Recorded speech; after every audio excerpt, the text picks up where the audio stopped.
Hi, this is Chris from Total Parts Plus, and today we have a 2008 Toyota Aurion Presara, stock reference number 4912. This shape runs from the 10th month 2006 through to the 3rd month 2012. It has a 2GR 3.5 litre V6 petrol engine backed by an automatic front wheel drive transmission. 2GR 3.5 litre V6 petrol engine. We have the radiated grille, left hand headlight, left hand fog light, left power door mirror, left front door has one small dent, left rear door has two small dents. We have the left hand tail light, left boot lid garnish, boot lid appears to have no damage. Tidy bumper cover, does have a few scratches. Right boot lid garnish, right hand tail light, right rear door appears to have no damage, right front door has two small dents, and the right power door mirror.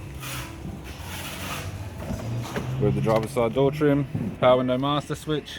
This vehicle is fitted with black leather interior, black leather center console lid, wood grain finish on the console, automatic shifter, climate control heater controls, left hand sun visor, courtesy lamp, sunglass holder type with sunroof buttons, interior mirror, right hand sun visor, instrument cluster, and a tidy 4-spoke leather steering wheel with cruise audio and phone buttons.